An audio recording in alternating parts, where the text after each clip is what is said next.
o meu coração, meu clamor, tu escutas e fazes cair as barreiras em mim. Esse é o Senhor e dizes palavras de amor e esperança sem fim. Ao sentir o teu toque, tua bondade liberta o meu ser no calor desse lugar. Eu venho me derramar, dizer que te amo, me derramar, dizer te preciso, me derramar, dizer que sou grato, me derramar, dizer que és famoso.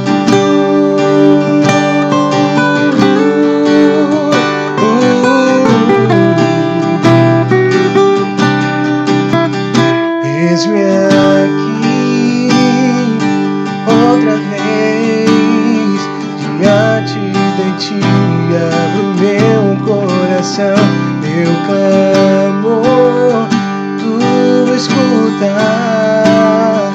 e fazes cair as barreiras em mim. Esse é o Senhor e dizes palavras de amor e esperança sem fim. Ao sentir o teu toque, tua bondade liberta o meu ser no calor desse lugar. Eu venho me derramar, dizer que te amo, me derramar, dizer que preciso, me derramar, dizer que sou grato, me derramar, dizer que és famoso, me derramar, dizer que te amo, me derramar, dizer te preciso, me derramar, dizer que sou grato, me derramar, dizer que és famoso.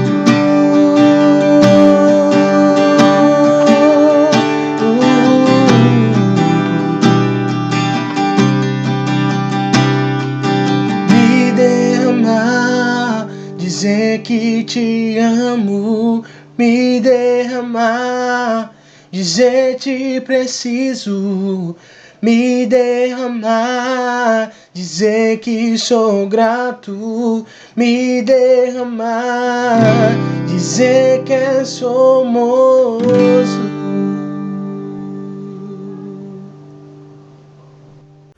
Olá, amados. Hoje, 26 de abril de 2020, vamos à mensagem desse domingo. Vamos refletir sobre quando Deus se cala. Que a graça e a paz de nosso Senhor e Salvador Jesus Cristo seja com cada um de nós e que tenhamos, assim, a cada dia aquilo que deve estar no nosso coração. Desejo latente e ardente de meditar e crescer na graça e no conhecimento do Senhor. Livro de Jó, capítulo 30, versículo 20, a palavra de Deus diz assim: peço socorro a ti e não tenho resposta.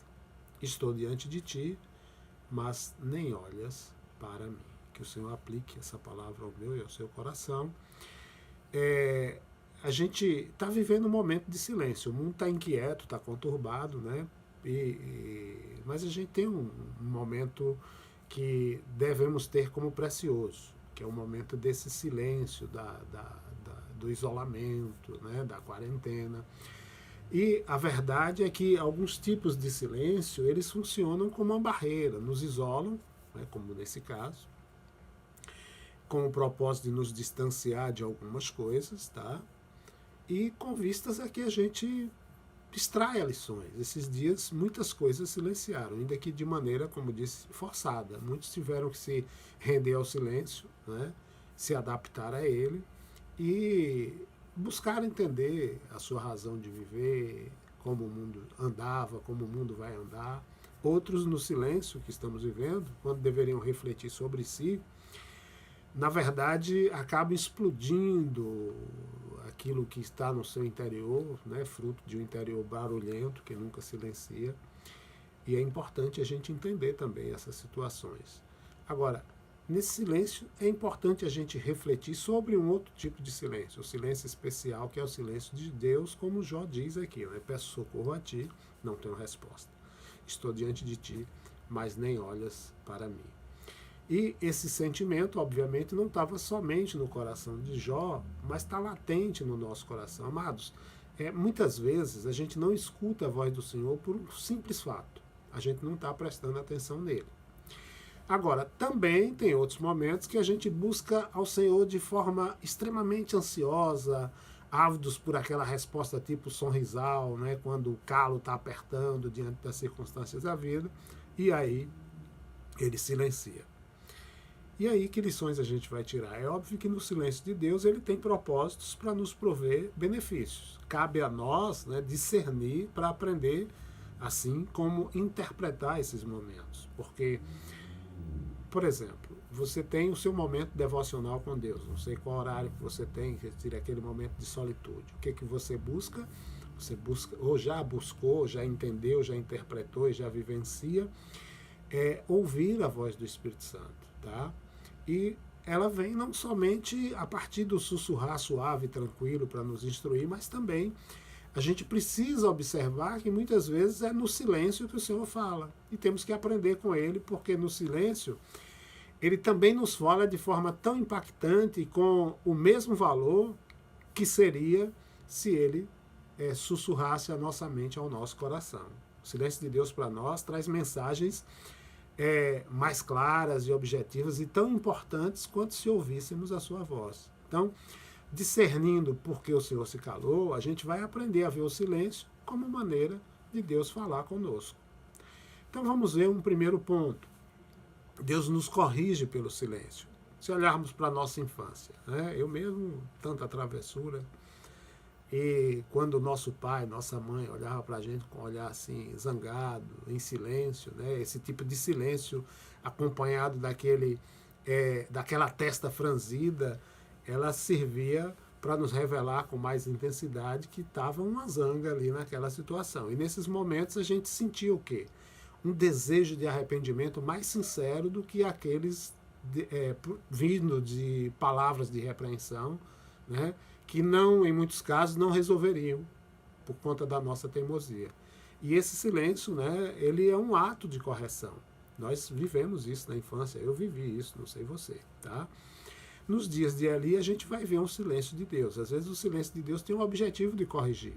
1 Samuel, capítulo 2 e 3, Deus resistia em falar ao seu povo ali nos dias de Eli, nos dias dos filhos de Eli, que eram sacerdotes de Deus em Siló. Capítulo 2 de 1 Samuel, versículo 2 vai dizer assim: os filhos de Eli não eram flor que se cheirasse. Eles não acreditavam no Eterno e levavam o ofício sacerdotal na brincadeira.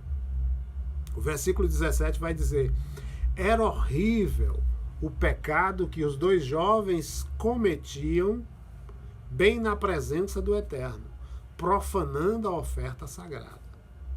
E o capítulo 3, versículo 1 vai dizer o seguinte: o jovem Samuel servia ao Eterno sob a orientação de Eli. Naquele tempo, raramente se ouvia e via alguma revelação do Senhor. Então, aqui o contexto é que, como sacerdotes do Senhor, eles deveriam receber a palavra do Senhor para todo o povo de Deus. Só que os seus pecados geraram uma fome pela palavra por toda a nação. O Senhor se recusava a falar a partir dos filhos de Eli, porque a palavra do Senhor seria manchada se fosse transmitida por aqueles homens, já que eles não tinham respeito pelas coisas de Deus que eram sagradas. E naqueles dias o silêncio corretivo de Deus foi um sinal de sua desaprovação para com aqueles sacerdotes. E aí, a recusa divina em falar provocou no povo o quê? Sede de ouvir a palavra de Deus. E aí Deus finalmente levanta um profeta, Samuel, justo, né? E o povo corria para ouvir a mensagem de Deus a partir de Samuel. Então, os anos de silêncio divino durante o período do sacerdócio de Eli e de seus filhos serviram para ressaltar a mensagem divina que veio por intermédio de Samuel. Com esse silêncio, Deus faz o quê? Ele atrai a atenção do povo dele, né? Atrai os ouvidos dele para aquilo que seria dito da parte dele a partir de Samuel. Nos dias do Novo Testamento, Jesus também utiliza do silêncio em alguns momentos. E tem um momento aqui interessante que é aquele momento em que o instrumento da correção de Cristo vem sobre jovens, velhos, crianças, né, ali na narrativa do capítulo 8 de João, daquela mulher surpreendida em adultério. E a gente percebe que o silêncio provocou no indivíduo ou nos indivíduos a convicção de pecado. Porque quando os fariseus ali exigem que Jesus se pronuncie, desse o seu julgamento, ele primeiro atrai a atenção dos fariseus e de toda aquela multidão para si, e após uns instantes de silêncio, ele transformou aqueles que antes estavam acusando, né, em acusados. E aí lançou a eles um desafio. E esse desafio foi seguido também de um silêncio. Jesus disse: quem de vocês não tiver pecado, seja o primeiro a atirar a pedra. E o silêncio que se seguiu a essas palavras, né, quando ele se inclinou ali para escrever no chão, provocou convicção de pecado naqueles homens que tinham memorizado a palavra de Deus, mas tinham se esquecido de como eram os seus próprios corações e como o Deus que sonda os corações ama um coração puro, né, e perfeito. Então, o silêncio corretivo de Deus ele pode acontecer a qualquer um de nós. Quando, por exemplo, a gente preenche as nossas horas, os nossos momentos, principalmente nesses dias, né, com coisas que nos induzem a ignorar a mensagem do Senhor. É tempo da gente estudar mais sobre Deus. A gente precisa conhecer mais o Senhor. E se a gente ignorar isso, né, se a gente dedicar esses tempos a outras coisas, os céus podem se fechar para nós. Deus se cala, né? E aí as orações passam a ser sem resposta.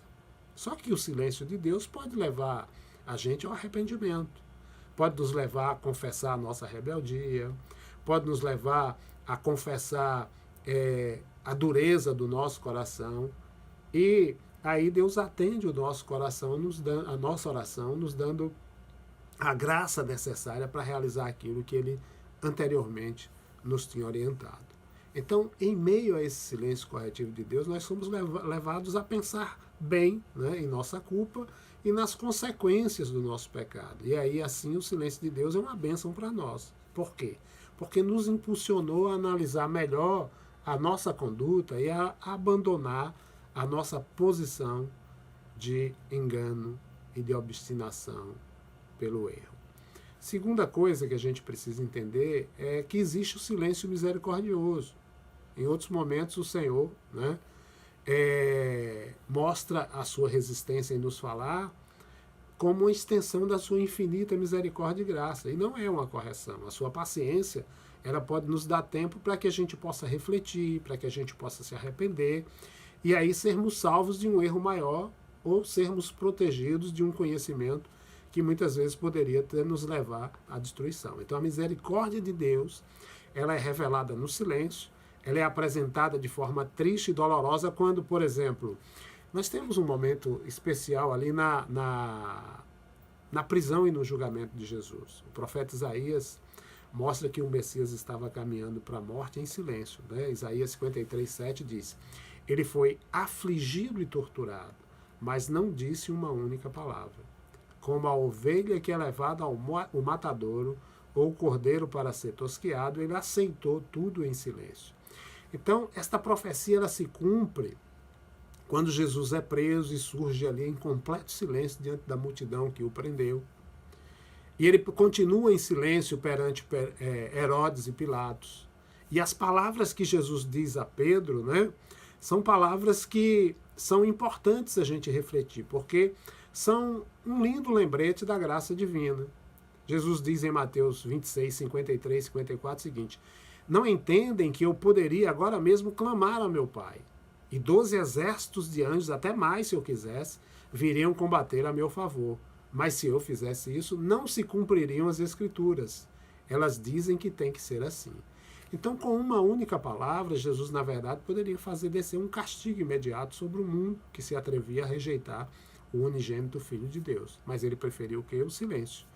E quando Pilatos pergunta a Jesus o que é a verdade, né? Ele não sabia que o silêncio de Jesus naquele momento era um ato da graça de Deus, porque se a verdade fosse declarada ali, todos os que a ouvissem seriam condenados.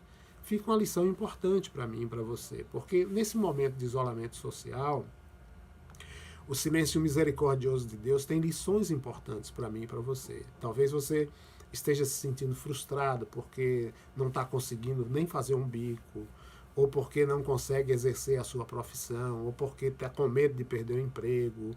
E ainda que você entenda que está fazendo a vontade de Deus, né, ficando em casa, né, você está inquieto e aflito em relação a esse momento, e mesmo assim você orando só percebe o silêncio de Deus. Só que, amados, vai chegar um momento em que a resposta vai vir, uma porta vai se abrir, o futuro vai recomeçar. E isso vai recomeçar em outra dimensão e em uma outra perspectiva, porque Deus sabe exatamente as razões por que estamos experienciando esse momento e a possível demora de solução desse dilema. Há coisas que ele não revela agora, por ser, nesse momento, o seu silêncio, um ato da sua misericórdia, que é ainda muito mais valioso. Então, quantas vezes, né, nós nos irritamos com Deus porque ele não age como a gente gostaria? Mas a gente deve ser grato a ele por não nos responder em determinadas ocasiões. Porque, na verdade, se conhecêssemos, ou essa abertura desse conhecimento nos condenaria ou nos assustaria ainda mais.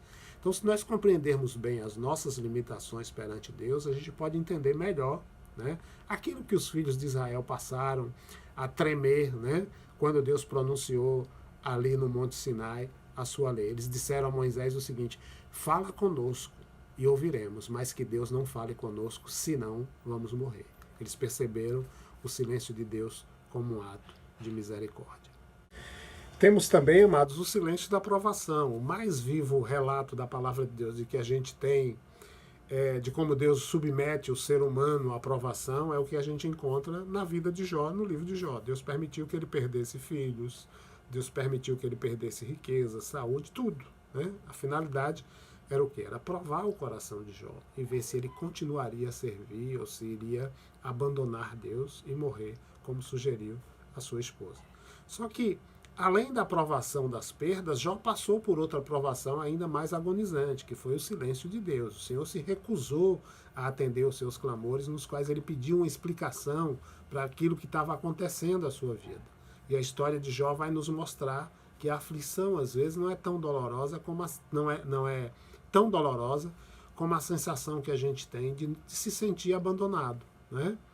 Então, às vezes, Deus pode retirar de nós a consciência de sua presença, que inclui a gente ouvir a sua voz, a fim de que sejam manifestas assim as atitudes do nosso próprio coração. Segundo Crônicas, capítulo 32, versículo 31, nós temos um momento na vida do rei Ezequias. Diz assim, ó: mas quando os governantes da Babilônia enviaram mensageiros para saber a respeito do milagre que havia acontecido, Deus o deixou por conta própria, para ver o que ele faria, pois queria testar a sua fidelidade. Segundo Crônicas 32, 31. Então, o que a gente enxerga? No seu relacionamento com o rei Ezequias, né, Deus retira a sua presença em um momento crítico, numa situação em que o rei necessitaria de muita sabedoria, e Ezequias teve que tomar a decisão sem uma orientação direta de Deus. E naquele momento, Ezequias só podia contar com uma coisa: com a sabedoria que ele já possuía, por conta do seu relacionamento anterior com Deus, né? E pelo discernimento. Essa semana eu falei exatamente com uma irmã a respeito de uma decisão que ela disse que tomaria. Eu disse: olha, é o momento de você usar o discernimento, tá? Então, Jesus também usou o silêncio em um outro momento para provar a mulher cananeia que lhe suplicava que curasse a filha possessa. E o pedido dela foi um pedido perfeitamente lícito. E não apenas isso, mas também um pedido importante. No capítulo 15 de Mateus, versículos de 21 a 28, nós temos essa narrativa. Mas o versículo 25 vai nos mostrar, na parte A, que Jesus tomou uma atitude. O versículo diz, não lhe respondeu palavra. Só que a mulher, mesmo os discípulos buscando fazer com que ela se afastasse, mesmo diante das palavras de Jesus que ofenderiam qualquer um, né? Ela insistiu.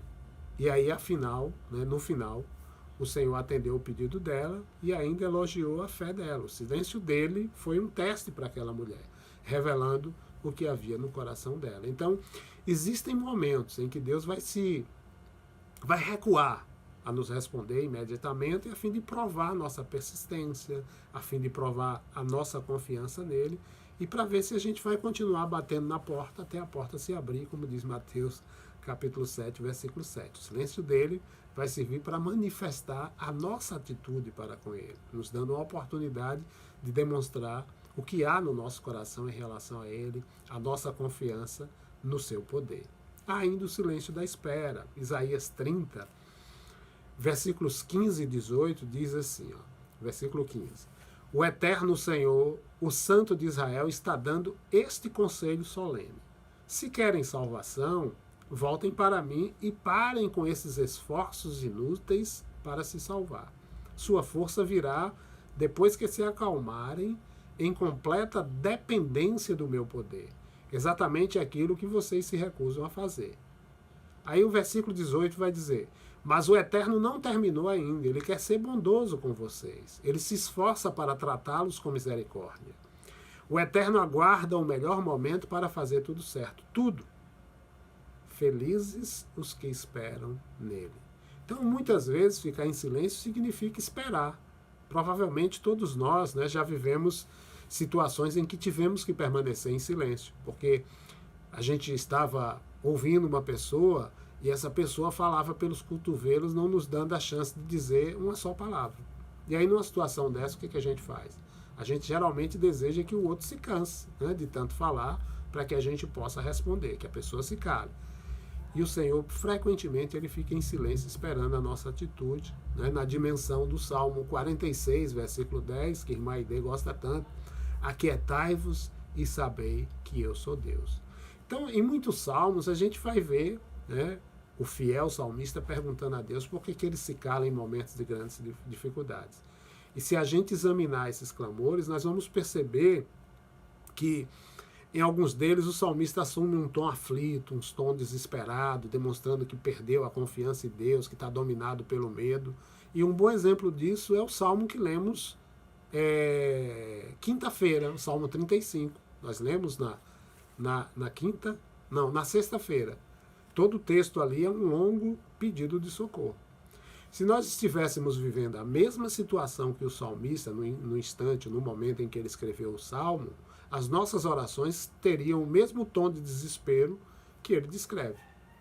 E o importante é o seguinte, há ocasiões em que a gente precisa descansar na fidelidade de Deus e compreender que quando o Senhor silencia, ele está esperando que a gente se cale e que a gente aguarde a sua salvação. A gente precisa ouvir e colocar em prática, então, o que o profeta Isaías traz para nós, né? Ele diz, olha, felizes os que esperam nele. Se nós estivéssemos vivendo a mesma situação que o salmista, a gente ia aprender a colocar em prática isso, ou quando vivermos essa mesma situação. Ali no caso da mulher cananeia, né, no diálogo com Jesus, ela continuou apelando a Jesus. E a gente percebe que a reação dela foi certa ao silêncio de Jesus. Talvez a gente se pergunte, talvez a gente não saiba, na verdade, como saber se o silêncio é o silêncio de provação ou de espera. Quando é que a gente continua a bater, como fez a mulher, ou quando é que a gente para de lutar e entra na total dependência da espera, sabendo que Deus é Deus. A gente muitas vezes não sabe diferenciar uma coisa da outra. E talvez a melhor maneira de saber qual é a posição certa, né, seja examinar a atitude que a gente tem quando a gente se coloca diante do Senhor em oração.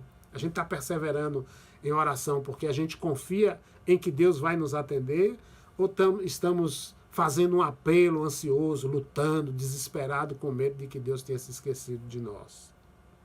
É importante isso. Porque se nossa oração estiver sendo gerada pelo pânico, a gente precisa lembrar que ele refrigera a nossa alma junto às águas de descanso. Então, amados, é importante entender isso. E tem o silêncio de amor. Sofonias 3,17 diz: ele silenciará em seu amor. A palavra nos fala, né, desse outro tipo de silêncio da parte de Deus, momento de quietude, do silêncio de amor. Né? Sofonias diz que algumas vezes o Senhor se alegrará em nós com júbilo e outras vezes vai silenciar em seu amor. Então as tristezas mais profundas e as alegrias, elas são mais bem experienciadas no silêncio.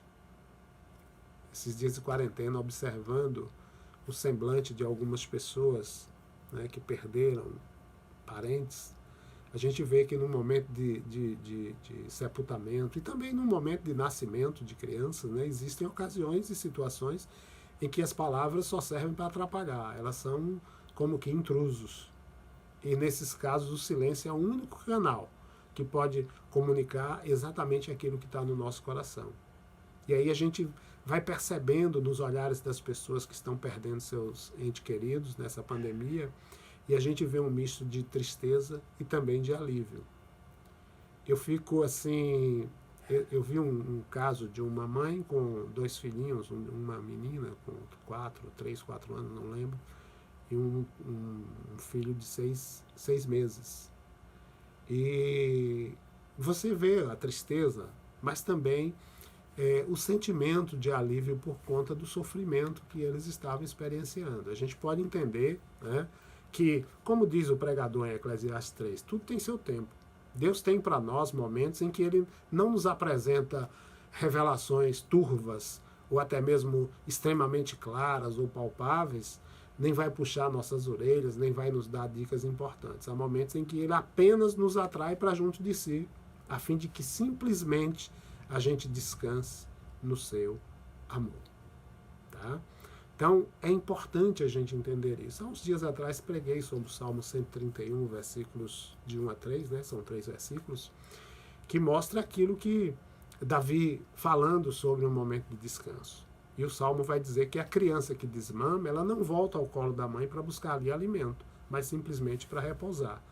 Então, é como se fora esse momento, né? Esse momento em que ele nos convoca, ele silencia em seu amor para que estejamos mais e mais perto dele. Por quê? Porque Deus nos ama. Então, concluindo, amados, quando a gente aprender a interpretar de maneira correta o silêncio de Deus, a gente vai valorizar mais e mais e de maneira melhor, né? Quando ele, em sua sabedoria, revela mais e mais do seu cotidiano amoroso para conosco. Porque se ele silenciar visando nos corrigir, visando mostrar a sua misericórdia, desejando nos provar ou simplesmente para nos calar ou nos aquietar, a sua intenção é sempre a melhor para nós. Ele procura edificar a nossa fé, né? Ele procura edificar a nossa convicção de que quando ele fala, a sua palavra continua sendo fiel e verdadeira. Firmados nessa esperança a gente deve viver, né? A gente pode aprender a descansar também na quietude da sua presença, mesmo nos momentos em que a única resposta que ele nos dê é o silêncio. E que na nossa oração a gente possa entender que muitas vezes a gente ore e não venhamos orar com aquela oração do efeito sorrisal, né? Mas com a oração que a gente aprende a descansar em Deus, sabendo que Ele nos ama. E aí a gente vai aprender a crer cada vez mais que o silêncio de Deus, assim como o sussurrar do seu Espírito para conosco, né, é uma maneira de Ele estar se manifestando de forma invisível e com a sua infinita e maravilhosa graça sobre as nossas vidas. Então que o Senhor nosso Deus possa aplicar essa palavra ao meu e ao seu coração e que a graça do Senhor continue se manifestando na minha vida e na sua vida. Que o amor de Deus, o nosso Pai, a graça salvadora de Cristo Jesus e a comunhão e a consolação do Espírito Santo de Deus seja com cada um de nós, povo seu, e com todo o povo de Deus espalhado na face da terra. Quem crê diz amém e graças a Deus.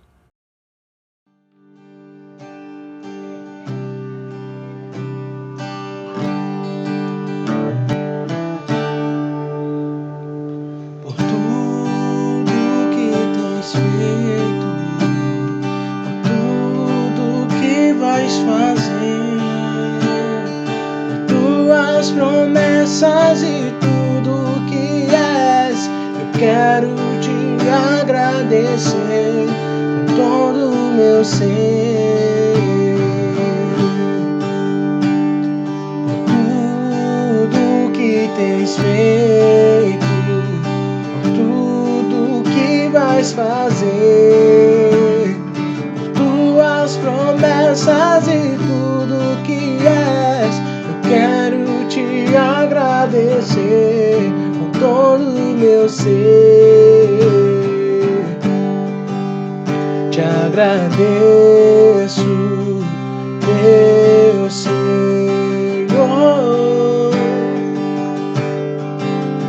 Te agradeço, meu Senhor.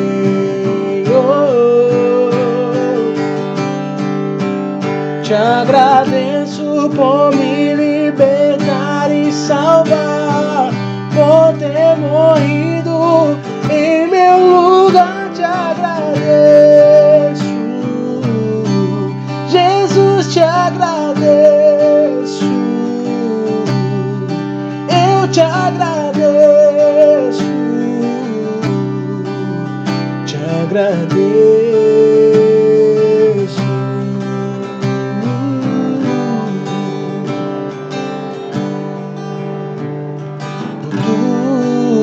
Que tens feito, tudo que vais fazer, tua promessa e tudo que és. Eu quero te agradecer com todo o meu ser. Te agradeço, meu Senhor.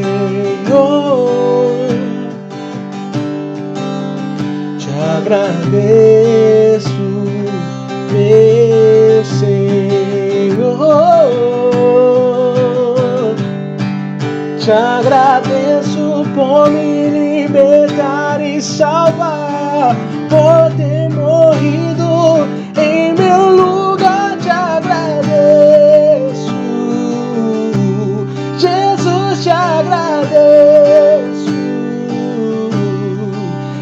Te agradeço, te agradeço.